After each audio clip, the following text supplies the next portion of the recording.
आज अपरा एकादशी है। ज्येष्ठ मास के कृष्ण पक्ष की एकादशी को अपरा अथवा अचला एकादशी कहा जाता है। इस दिन भगवान त्रिविक्रम की पूजा की जाती है। इसके करने से कृति पुण्य तथा धन की वृद्धि होती है तथा भूत प्रेत जैसी निकृष्ट योनियों से मुक्ति मिलती है।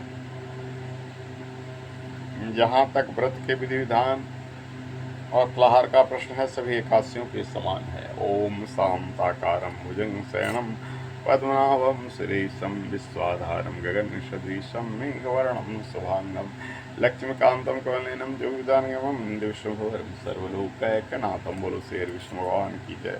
इतना सुनने के बाद युधिष्ठिर ने भगवान से कहा, हे भगवान, ज्येष्ठ मास के कृष्ण पक्ष की एकादशी का नाम क्या है तथा उसका महात्म क्या है? सो आप कृपा करके सुनाइए।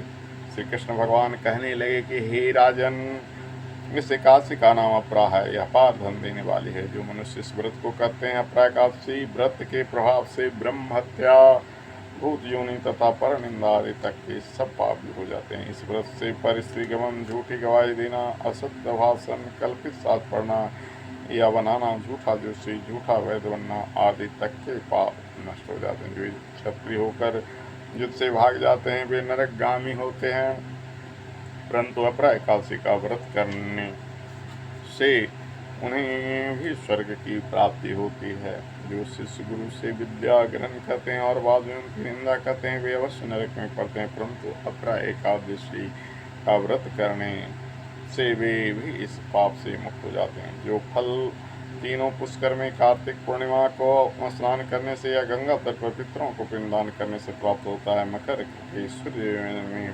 प्रयागराज के स्नान से, शिवरात्रि का व्रत करने से, सिंह राशि के बृहस्पति से, गोमती नदी के स्नान से, कुंभ में केदारनाथ या बद्रिकाश्रम की यात्रा, सूर्य ग्रहण में कुरुक्षेत्र के स्नान, स्वर्ण अथवा हाथी घोड़ा दान करने से, जग में स्वर्ण दान करने से अथवा नव प्रसूता गौ दान से जो फल मिलता है वही फल अपरा एकादशी के व्रत से मिलता है। यह व्रत पाप रूपी वृक्ष को काटने के लिए कुल्हाड़ी है, पाप रूपी ईंधन को जलाने के लिए अग्नि है, पाप रूपी अंधेरे के लिए सूर्य के समान है। अपरा एकादशी का व्रत तथा भगवान का पूजन करने से मनुष्य सब पापों से छूटकर विष्णु लोक हो जाता है। हे राजन, यह अपरा एकादशी की कथा मैंने लोकहित के लिए कही। इसके पढ़ने अथवा सुनने से मनुष्य सब पापों से छूट जाता है, इसमें संदेह नहीं है। ॐ सशङ्खचक्रं सकीटकुण्डलं सपीतवस्त्रं सरशीरुहेक्षणं सहारवक्षस्थलकौस्तुभं नमामि विष्णुं शिरसां चतुर्भुजं। बोलो श्री विष्णु भगवान की जय।